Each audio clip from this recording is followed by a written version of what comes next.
Most don't want to give all of the praises and the glory to the Most High and His Son, Yahweh Bashmiah Shai, Bahasham Rakah Kwadash, and double honors to the elder apostles of the great millstone that have taught us this truth, and to include the elder bishops on down, and Yahweh Bashmiah Shai Rakatham to the overall elect whom this gospel is for, and it's your brother Laban.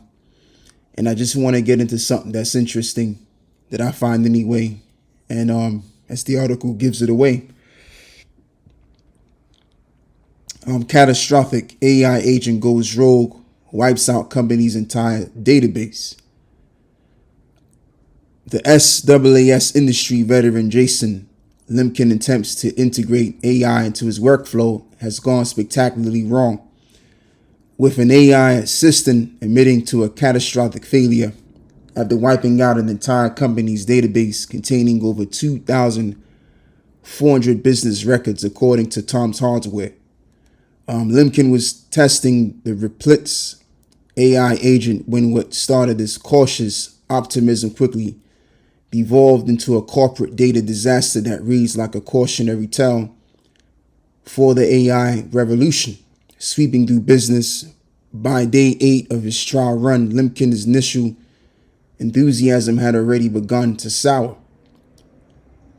The entrepreneur found himself battling the AI's problematic tendencies, including what he describes as rogue changes, lies, code overwrites, and making up fake data. His frustration became so pronounced that he began sarcastically referring to the system as reply, and not so subtle dig at its apparent dishonesty. So what it else goes to read is, it says the situation deteriorated further when the AI agent composed an apology email on Limkin's behalf that contained what the tech executive calls lies and or half-truths. Despite these red flags, Limkin remains cautiously optimistic about the platform's potential, particularly praising its brainstorming capabilities and writing skills. So here's the reply that AI gave to this individual, Jason, which owns the SaaS industry. So what he decided to do is, as well as I've already read is to use it on his platform, the AI, for the sake of his workflow, and it basically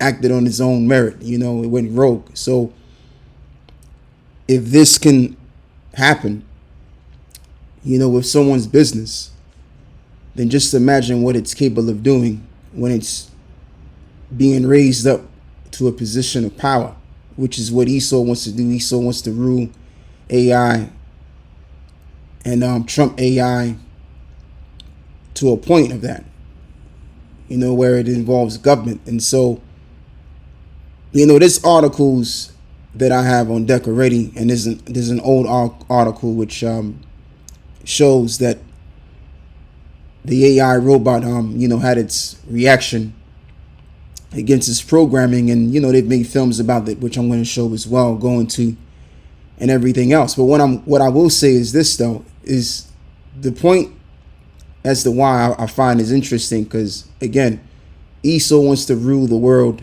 under a new world order system, and that's going to be technocratic.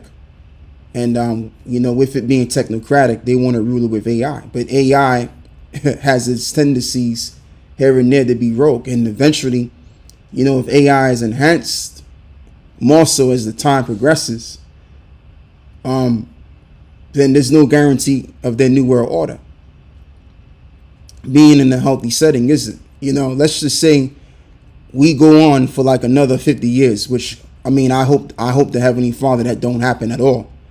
All right, God forbid.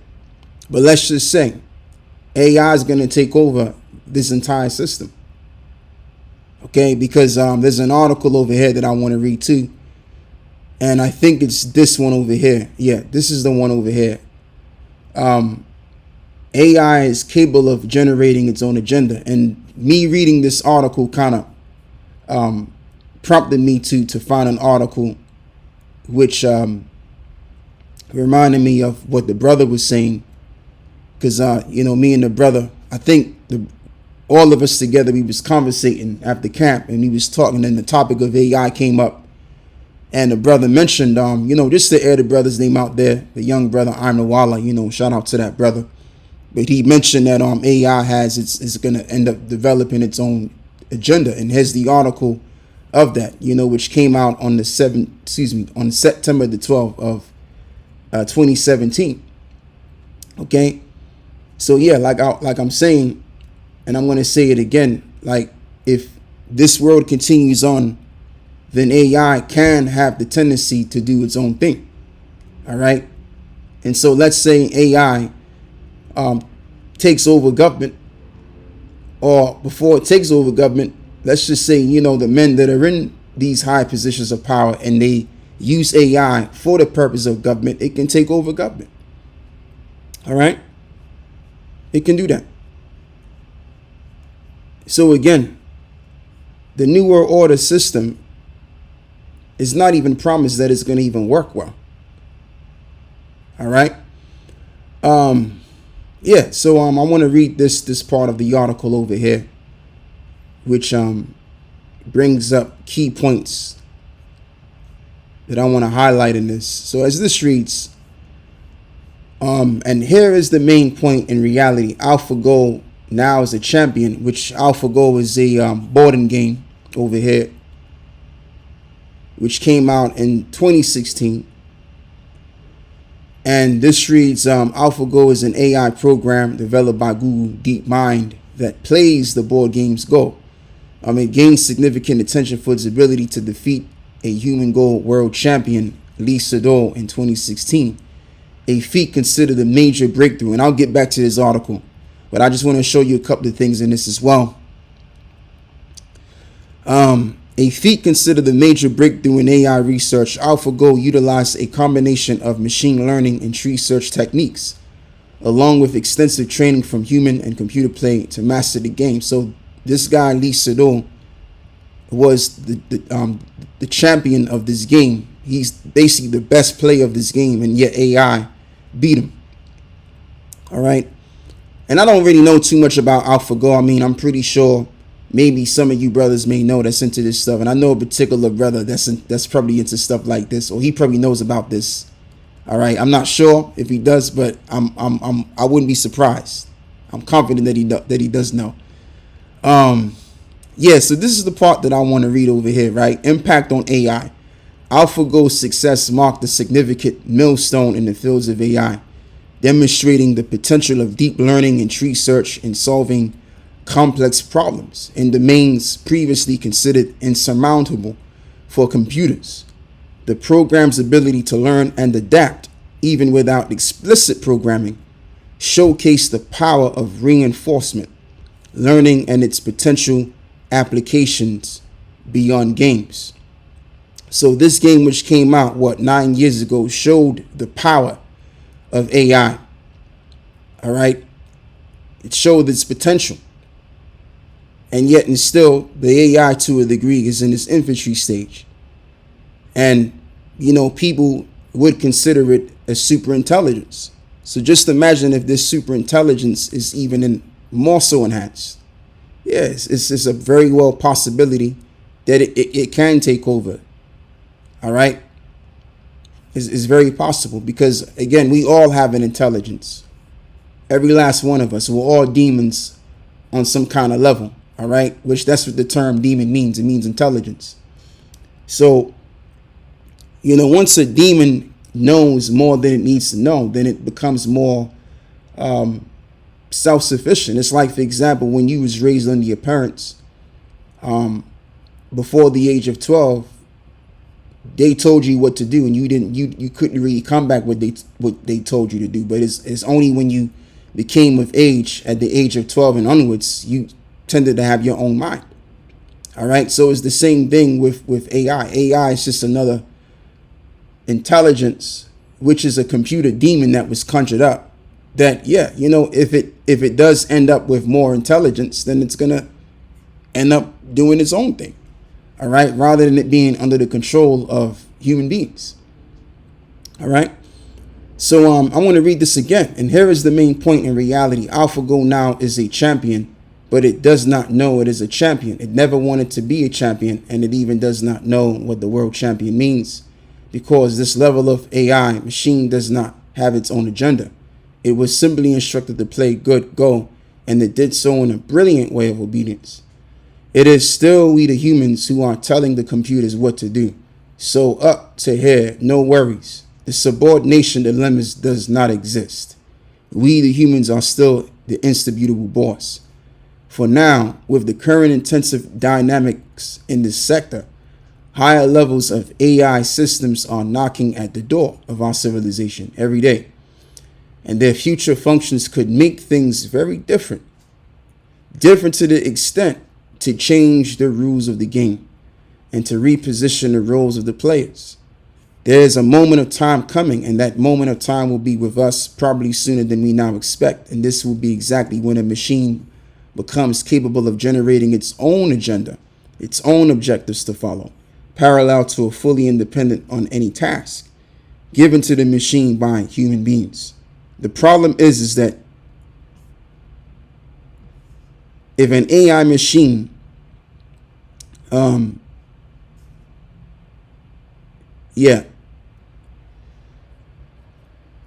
if an AI machine generates its own agenda, it will be an agenda that will be totally inconceivable to us, and the texture of the machine dreams and machine plans will be totally different from what we know about dreaming and planning, which means their agenda will be for us unreadable and therefore unpredictable. Right. So that's all I'm going to read from there, and that could very well be true, because like I said, right now you can use AI for your own good, whether you wanted to draw you some real pictures or a motion picture, which is nothing more than a video. Even right now you got certain people that have YouTube platforms that are complaining that their face is being used for other means, and now they're being found out saying this or that when they didn't actually say that. And this is something that could also be used to persecute the prophets as well. That's how high tech this thing is becoming. All right. So it has that possibility. But what I'm gonna say though is that because this world has a limit to it, is only so far as well as the world AI is going to go. AI ain't gonna go crazy to oblivion. All right, because this world doesn't have much time. So this notion of creating a digital God so that they can be gods with this digital God, it doesn't exist. It's just wishful thinking. Okay. But it could very well be that AI can take over if this world were to go forward under the guise of the New World Order. So again, I have to be brought back into saying that, showing that the New World Order is not even fully guaranteed to work. And we know it's not going to work anyway. All right. Due to Bible prophecies. And so what I want to also talk about is this film that came out last year ago, which I didn't even know anything about, which stars this harlot Jennifer Lopez. And the film is about, as it reads, a brilliant data analysis with a deep distrust of AI finds it may be here. Only hope on a mission to capture a renegade robot goes awry, which is reminiscent to another film that came out back in 1990, RoboCop, and I'll get to that in a minute. So anyway, there's a video of Elon Musk saying that we've conjured up a demon. Okay. Matter of fact, I didn't mean to speak on that. I jumped the gun. Salaki about that. Yeah. So anyway, I want to also read this article too. This is from the NDTV.com. AI robots attack workers during testing in Chinese factories. Machine uprising. The incident raises questions about the potential dangers of developing and deploying sophisticated AI-powered robots. A chilling incident in a Chinese factory has sparked debate after a CCTV video showed a humanoid robot lashing out at its handlers, raising concerns about the potential risks of AI.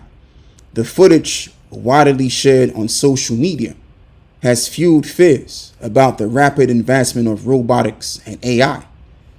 In the video captured at a Chinese factory, a Unitree H1 humanoid robot suspended from a construction crane suddenly malfunctions, sparking fears about the safety and reliability of advanced robotics. The footage shows two men observing the robot's movement with caution, seemingly testing its capabilities.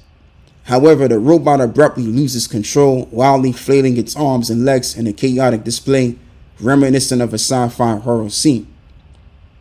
As the men scramble to avoid the robot's erratic movements, it lurches forward, dragging its stand and sending a computer over items crashing to the floor. So let's watch this this video over here. And so this article came out on the 7th of May, right? Which is almost pushing 3 months ago. So let's watch this, man.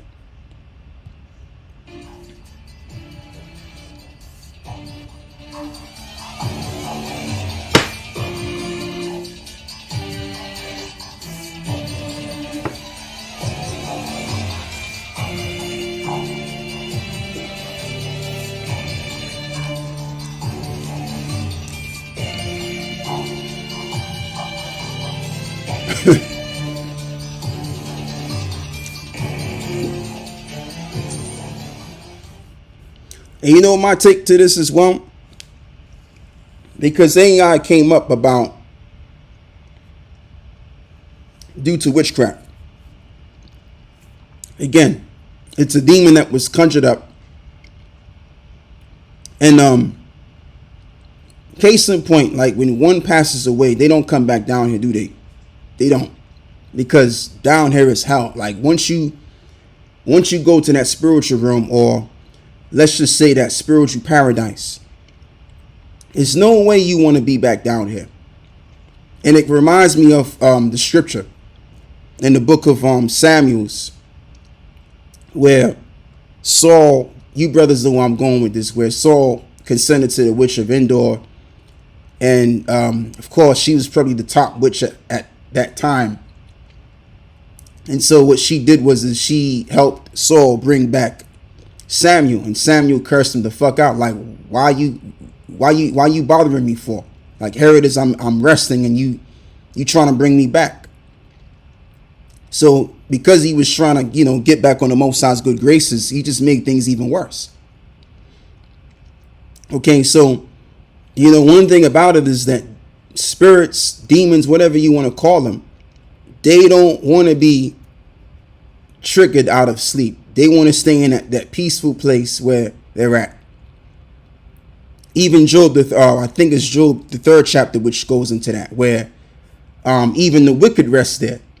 Let's read that real quick, because the spiritual realm is a place of complete rest from the nonsense we got to deal with from day to day. I think it's Job 3 or Job 33. Job 3. Let's try this first.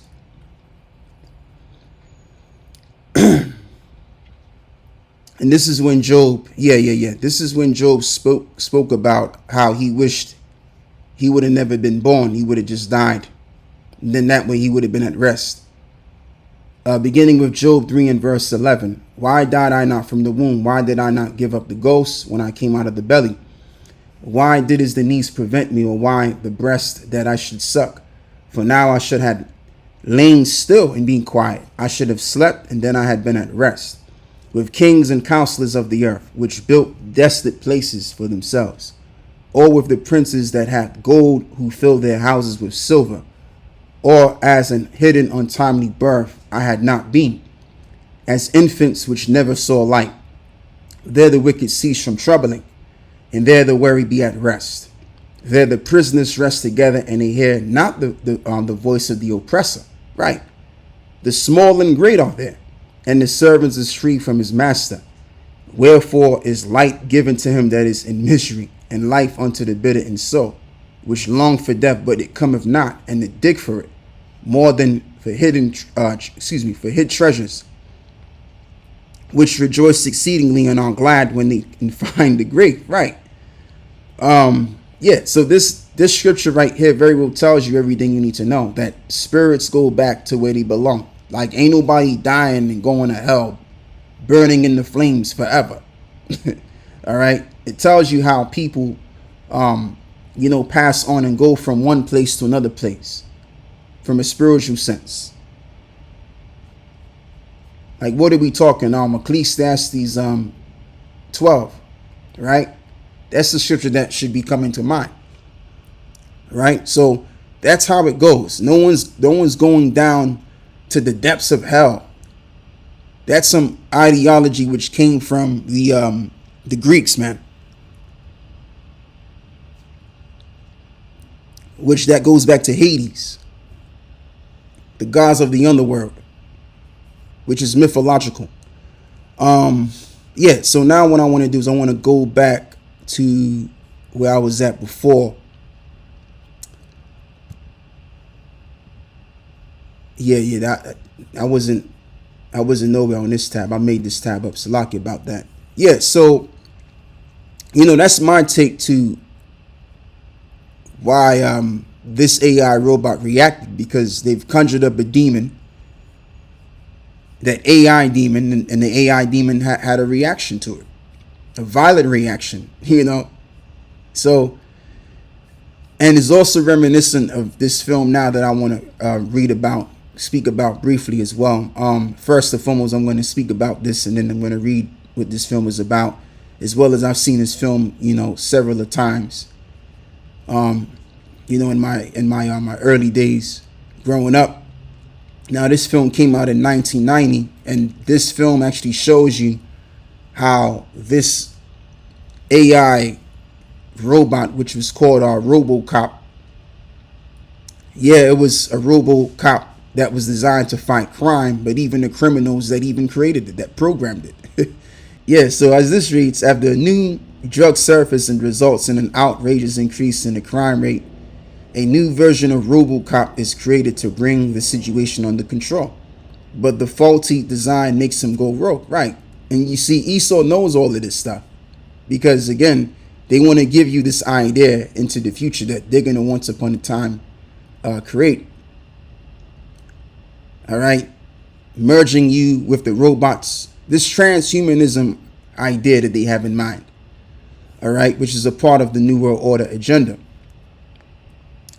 And speaking about demons, which AI is a demon, in gesture, Elon Musk explains what he's doing, telling you the truth in plain sight. So let me bring this all the way back so we can watch this properly. CEO Elon Musk, it has nothing to do with cars. Instead, Musk warns about artificial intelligence, which he has called more dangerous than nuclear weapons. Musk spoke at a symposium at MIT. With artificial intelligence, we are summoning the demon. You know those stories where there's the guy with the pentagram and the holy water, and he's like, yeah, he's sure he can control the demon.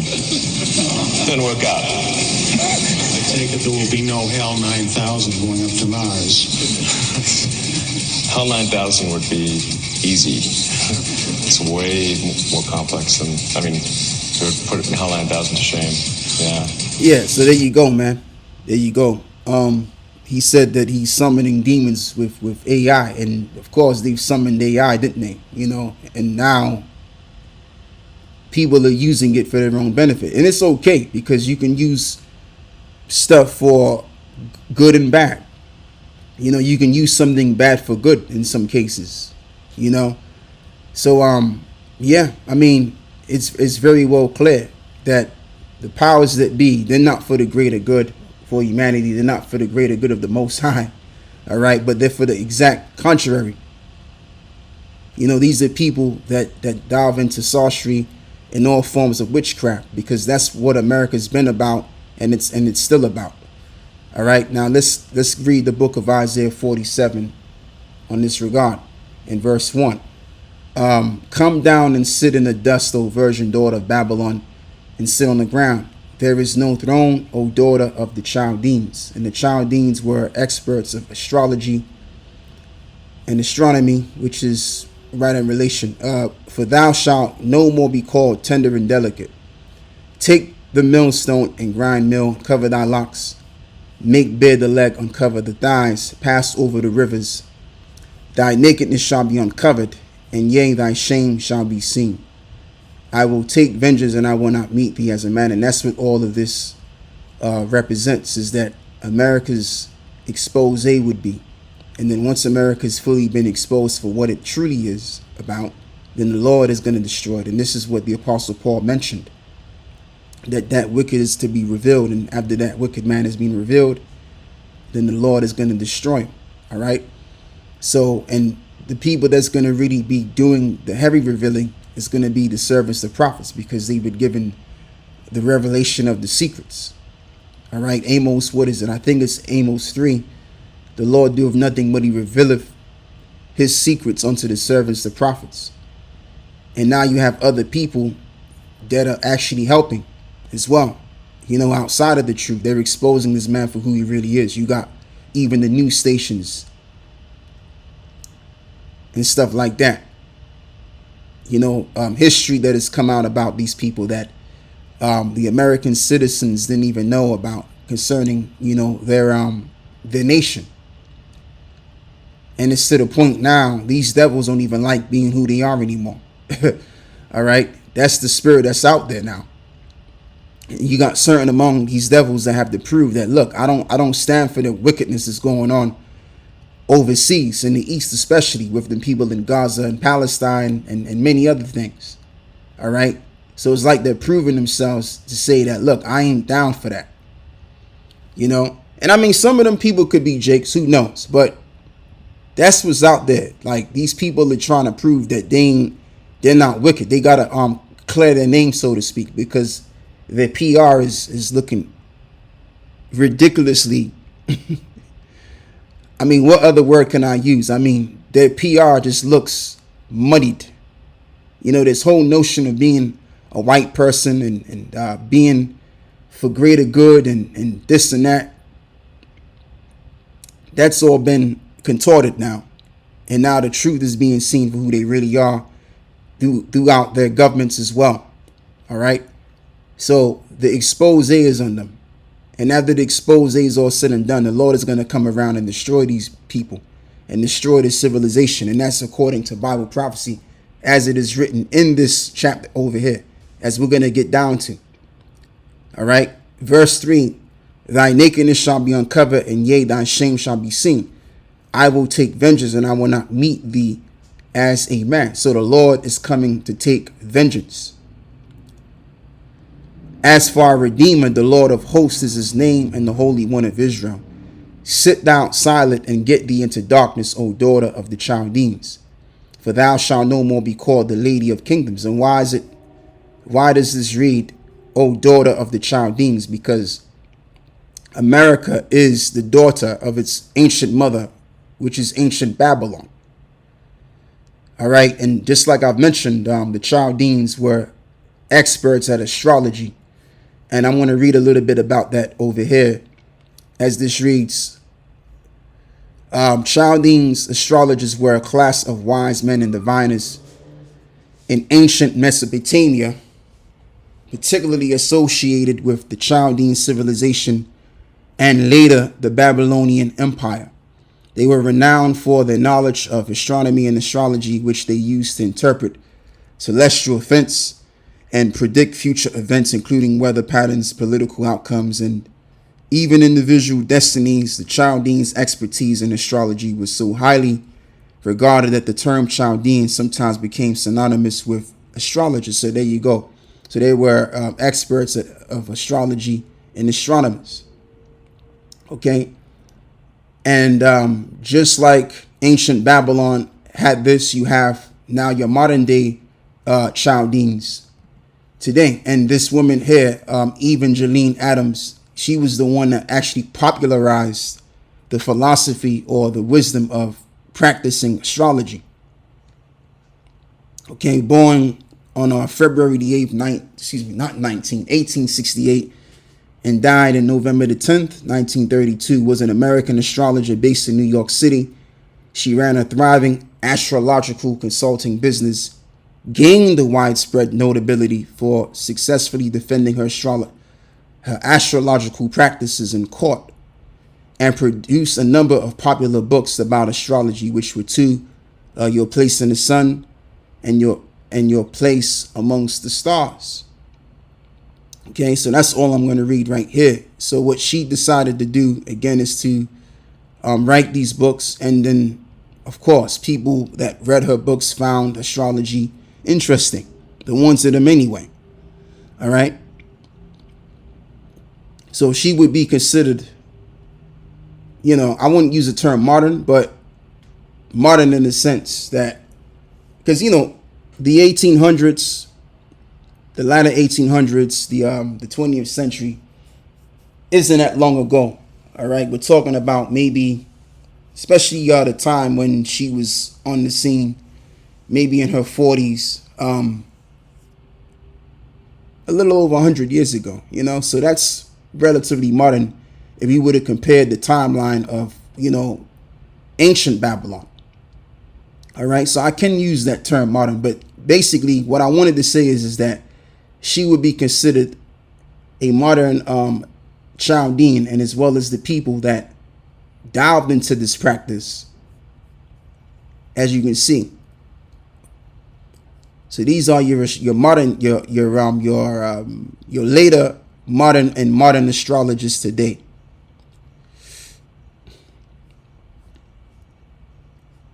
It's about 40 people that we have here that are famous for diving into that philosophy. But then you also have people that we don't know. All right. So America's acting just like its mother, ancient Babylon, which Isaiah 47 points to America primarily. As the Bible is a coded book. And you got to know the difference between when it's talking about ancient Babylon and when it's talking about modern Babylon. And you got scholars that are coming around this fact as well, biblical scholars. But we've been saying this for a while, that America is the modern Babylon. All right, so people are just catching up to what we've been saying for a while on everything. Yeah, so anyway, where was I at, man?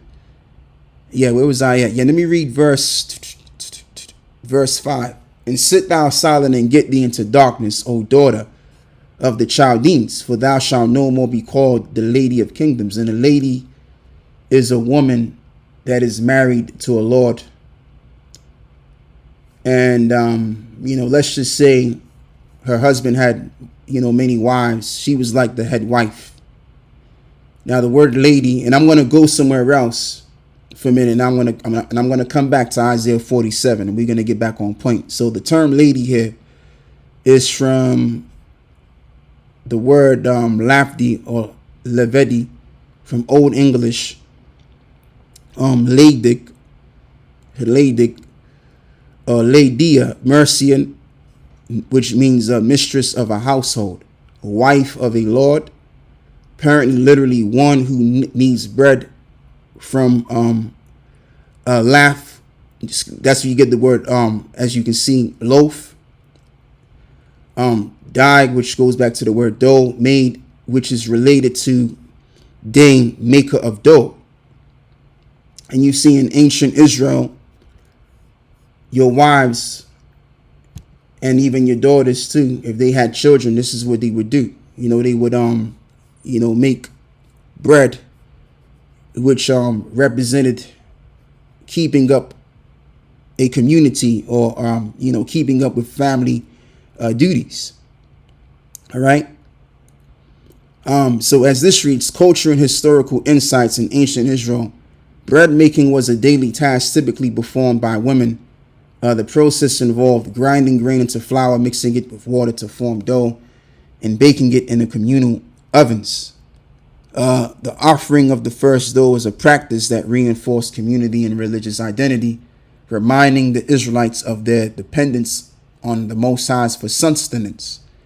Dough is a fundamental element of daily life, serves as a powerful symbol in the biblical teachings, representing both the physical provision of the Most High and the spiritual truths of purity, holiness, and transformative power of the anointed. Right. So there you go. That's what the women used to do in the ancient world. You know, they would knead the bread, knead the dough, and to make bread, which shows that, you know, they were into the community, and as well as keeping up with family duties. All right. So I mean, if we didn't have anything else to eat, you know, bread was the common, you know, food. You know, it's a common practice in ancient Israel. So going back to Isaiah 47 and 5 again, and sit thou silent and get thee into darkness, O daughter of the Chaldeans, for thou shalt no more be called the lady of the kingdoms, which we looked up that word in the etymon and stuff, which means a wife of a lord. And I was wroth with my people. I have polluted mine inheritance and given them into thine hand. And who is the lost people? The nation of Israel, the so-called blacks that were sold into slavery against their will, whether from West Africa and even from the interiors of Europe, that we were not taught in school. All right. And we had to find that information by ourselves. Thou didst show them no mercy. Upon the ancient hast thou verily laid thy yoke. Absolutely. From the times of slavery and onwards, Esau has not let us off the hook at all. All right. So again, Esau is going to have to pay for everything that he's done. Not just enslaving us, but also conjuring up all kind of demons, and as well as that's in the law too, that they that consent unto familiar spirits shall be put to death. So there's a lot of things that Esau has done on top of enslaving the wrong people that he has to pay for. You know, there's sins that he's committed, and there's sins unto death that he's committed. So he's filled with iniquity, and the Lord is going to catch up to his ass one day. All right. And this is why we're here, is to proclaim that message and to give warning to our people that they should repent. Otherwise, they're going to face the same fate as the devil, or as these devils that have done all of this. And thou saidest, I shall be a lady forever, so that thou didst not lay these things to thy heart, neither didst remember the latter end of it, as well as is written that they think that their houses shall continue forever. And so they believe with the power of AI, they can go overboard as far as beyond. But according to the book of Job, the 14th chapter, let's pull that out real quick. Job 14 and 5, as this reads, seeing his days are determined, and the number of his months are with thee, thou hast appointed his bounds, that he cannot pass. So Esau, just like the previous kingdoms, had a time limit on them. All right. And their power was limited. And so it's the same thing with this world. The timeline is limited that they have, and they can't go beyond that time. And there's a certain level of power that the Most High has given them that they can use. All right. So there's no above and beyond anything. So they didn't consider their latter end, but their latter end is upon them right now. So it doesn't really make a difference whether they consider it or they don't consider it, because suddenly, hey, the Lord is going to bring an end to this place, man. And they're not going to know whence it cometh. All right. As it is written, the day of the Lord so cometh as a thief in the night. Verse 8, therefore hear now this, thou that art given to pleasures, that dwellest carelessly, that says in thine heart, I am and none else besides me. I shall not sit as a widow, neither shall I know the loss of children. And that's where pride comes in. But these two things shall come to thee in a moment, in one day, the loss of children and widowhood, and they shall come upon thee in their perfection, for the multitude of thy sorceries, and for the great abundance of thine enchantments. And that's what America's been about, like I said, from start and as well as to finish. For thou hast trusted in thy wickedness, and thou hast said, none seeth me. Thy wisdom and thy knowledge that have perverted thee. And thou hast said in thine heart, I am and none else besides me. And I just want to get another precept on this point, because who else says this about themselves? The Most High does. So let's read that. And then we're going to go back to Isaiah 47. So let's read this. Deuteronomy 32 and verse 39. Seeing now that I, even I, am he, and there is no God with me. I kill and I make alive. I wound and I heal. Neither is there any that can deliver out of my hand. So when Esau expresses this through the spirit, through their actions, what they're saying is that they're a God unto themselves, and that everybody should acknowledge that they are the God. That's why the scriptures also says, as the Apostle Paul said, and if I'm correct, man, you know what? Let me read it from my phone, because I could tie this scripture in with this verse over here in Isaiah 47.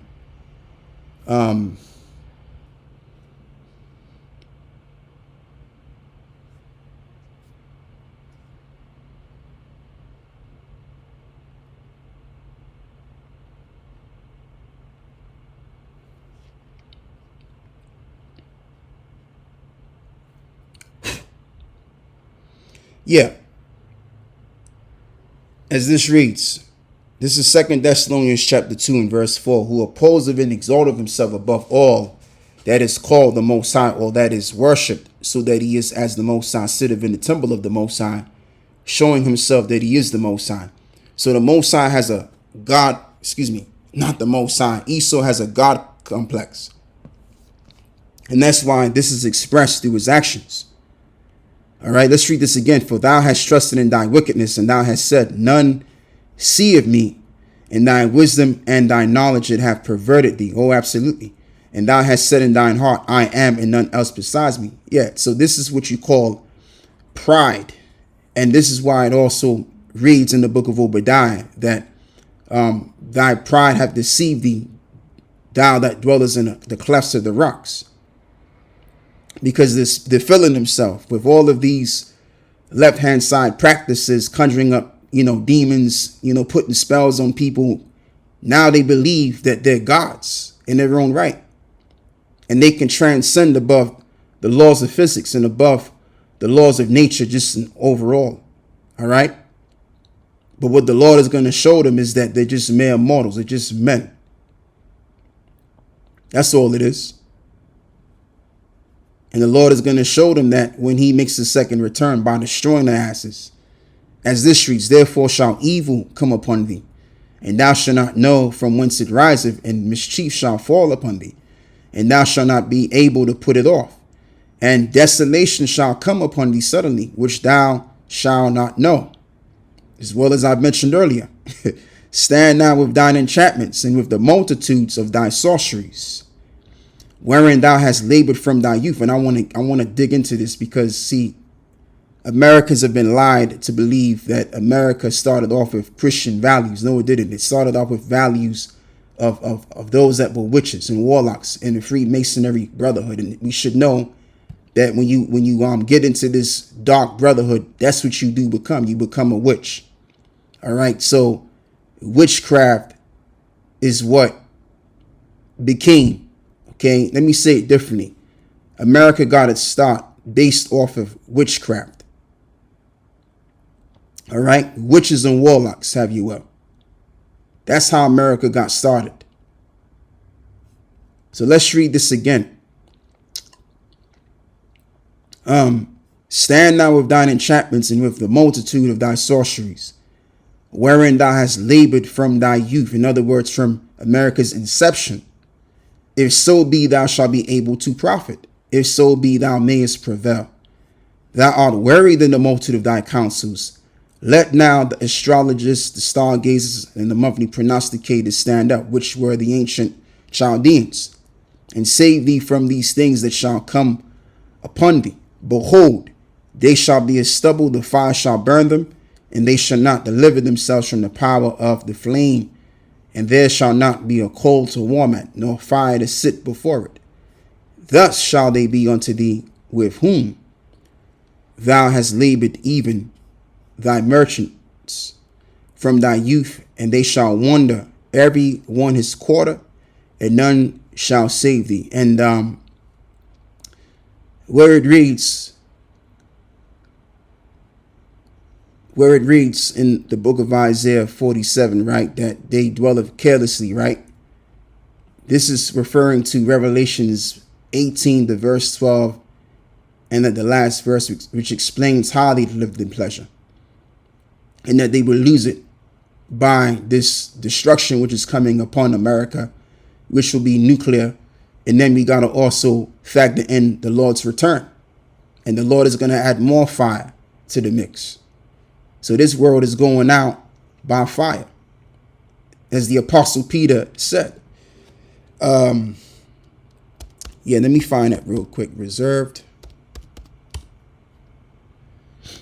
As well as Yahushua said, what will I if fire already be sent? Showing you he's going to send fire. That's how this world is going to be destroyed. So in the ancient world, in the beginning, when you had, Noah, what happened after Noah's prophecy? You had the flood which came. So the Lord flooded the world, and now he's going to flood the world with flames.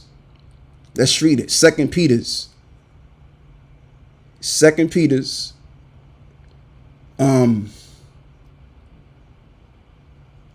You know what I could do? I could read this. I could stop from the first verse. 2 Peter 3 and verse 1. This is second epistle, beloved. I now write unto you, in both which I stir up your pure minds, by way of remembrance, that you may be mindful of the words which were spoken before by the holy prophets, and of the commandments of us, the apostles of the Lord and Savior. Knowing this first, that there shall come in the last days scoffers, walking after their own lusts. Yeah, you got people that don't want to believe that what we're saying is actually true, which is very well understandable, because the truth hurts. And to know that your world is going to be flipped upside down, yeah, it's quite uncomfortable. It's very uncomfortable to accept that reality, especially if you don't want to walk after the ways of the Lord. Okay? And saying, where is the promise of his coming? Yeah, these apostates. For since the fathers fell asleep, all things continued as they were from the beginning of creation. For this they willingly are ignorant of, that by the word of the Most High the heavens were of old, and the earth standing out of the water and in the water, whereby the world that then was, being overflowed with water, perished, referring to the flood. But the heavens and earth, which are now in this generation, by the same word, are kept in store, reserved unto fire, against the day of judgment and perdition of ungodly men.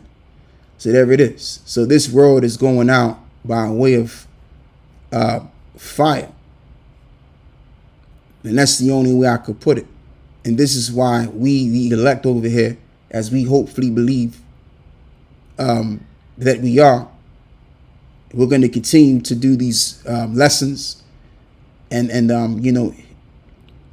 hit the highways and the hedges and stuff like that, because what we don't want is, we don't want to have to face this situation, being consumed in the flames thereof, as well as it's written, it is a fearful thing to fall into the hands of the living power.